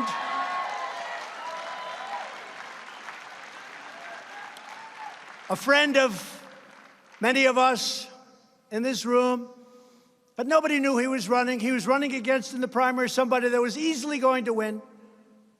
He was scheduled to be the next governor of Florida.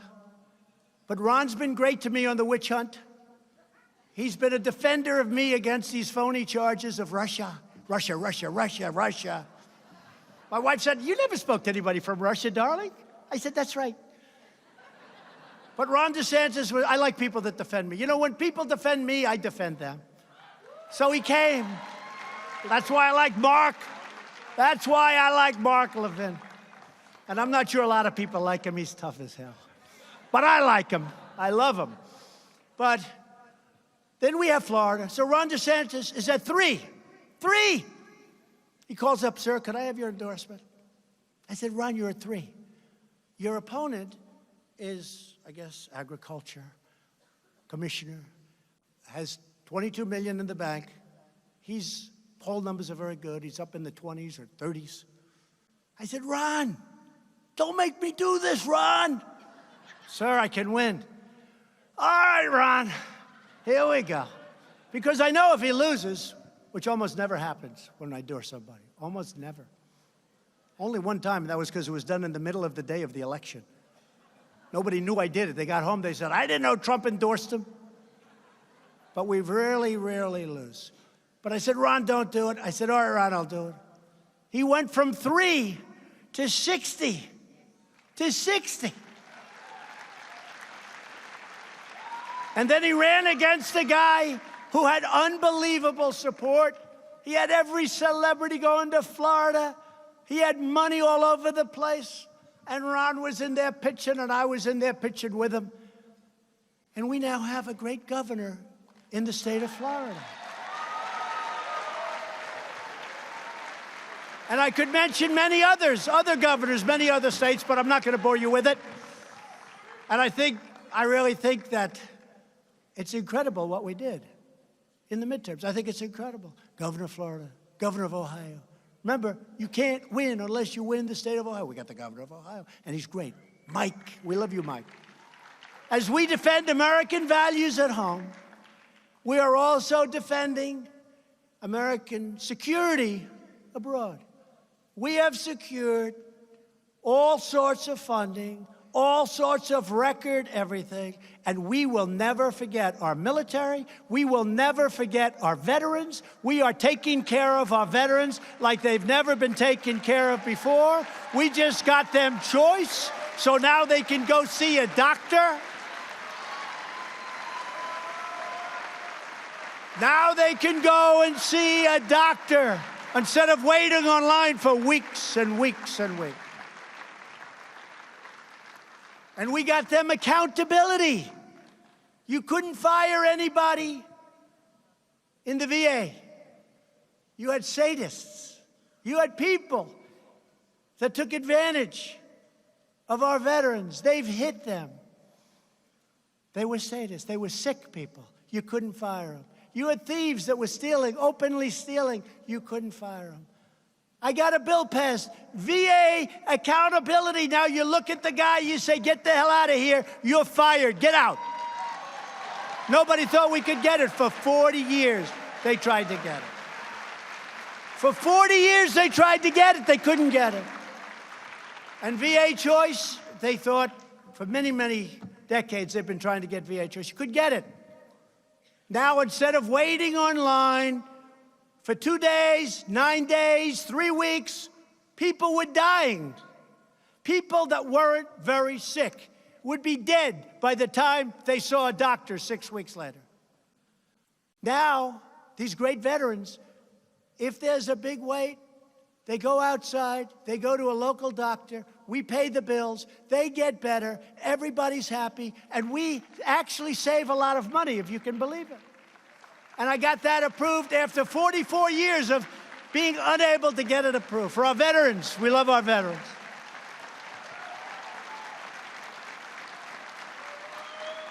And just in finishing up, as you know, I just returned from Vietnam, where I had very productive meetings with Chairman Kim Jong-un. Very productive. We get along. We've developed a good relationship, very good, and made great historic progress. And I do get a kick out of all these people in previous administrations. Donald Trump should not, under any circumstances, be doing this or that. You know, they tell me how to negotiate. These guys died. One administration gave billions of dollars to him and got nothing. And we haven't given him anything yet. I look forward to maybe doing something at some point. But I know one thing, I'm going to get other countries to give. Maybe not us, but I'm going to get other countries to give. And if it all works out, if it all works out. But I had to walk, because every once in a while you have to walk. Because the deal wasn't a deal that was acceptable to me. I don't like these deals that politicians make. They make a deal just for the sake of doing it. I don't want to do that. I want to make a deal that either works or let's not make it. But the one thing we have done is we have no testing, no missiles going up, no rockets going up, no nuclear testing. We got our great people back. We got our great, great people. And that includes our beautiful, beautiful Otto. Otto Warmbier, whose parents I've gotten to know, who's incredible. And I'm in such a horrible position because in one way, I have to negotiate. In the other way, I love Mr. and Mrs. Warmbier, and I love Otto. And it's a very, very delicate balance. He was a special young man, and to see what happened was so bad, was so bad. And a lot of what I do with respect to North Korea and any success that we hopefully have, and we've had a lot, we're given no credit. They don't remember that in the last days of the Obama administration, rockets were flying all over the place, nuclear testing was going on, mountains were being, these are big mountains, they were being shoved over 3-4 inches. People thought it was massive earthquakes, then they found out, no, that was nuclear weapons, nuclear testing. So much. We're getting the remains back of a lot of our soldiers from many, many years ago. Mike Pence was in Hawaii. It was one of the most beautiful ceremonies. We made a lot of progress, and we'll continue to make progress. And I really think what we're doing there is very important. But we actually had a walk, but I think we had a very good meeting. In fact, when I came home, they put out a statement that actually they were willing to do much less on the sanction front. But you see, that's not what happened there. So already I think we're negotiating. And I'll tell you this, North Korea has an incredible, brilliant economic future if they make a deal. But they don't have any economic future if they have nuclear weapons. It's really a bad thing for them. So we'll see how it all goes, but I think it's going well. I think we learned a lot over the last couple of days. And again, the relationship seems to be very, very strong, and that's an important thing, especially when we're dealing with this kind of a situation. For years you watched as your leaders apologized for America. You saw that? Would you like to apologize? No, I'm not apologizing. Now you have a president who is standing up for America. After decades of building up foreign nations, we are finally building up our nation, and we are doing it with American hands, American grit, and with beautiful, beautiful American steel.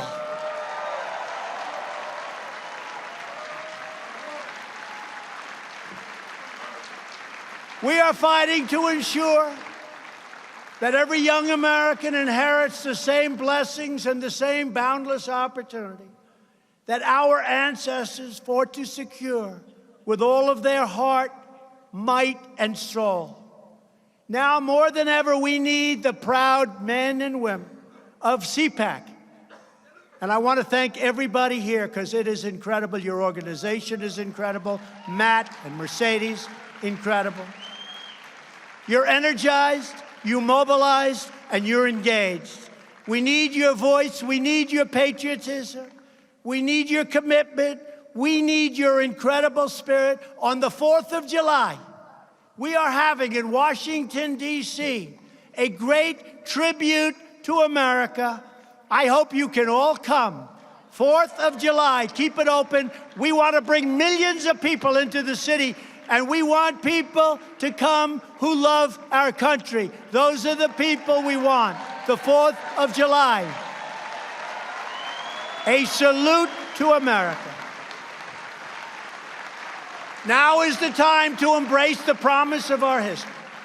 Now is the time to defend our American legacy. And now is the time to seize our glorious destiny. And by the way, I'm watching those doors. Not one person's left, and I've been up here a long time. I said, Matt, is that okay? He said, I love it. Don't leave. But not one person. So if you hear tomorrow when they read, people left. Nobody left early. There hasn't been one person that's left. But when you read it, you just say, fake news. This magnificent nation will always be the home of those who cherish life, who love liberty, and who defend the sacred rights given to us by Almighty God. Together we are one people, one family, and one nation, forever united behind one great American flag.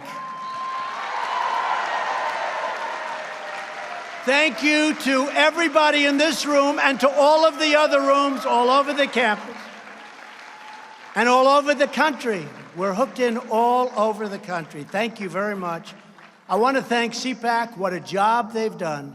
What a job Matt Schlapp and his family have done in such a short period of time in bringing this to a level like it's never been before. God bless you. God bless the United States of America. Thank you very much.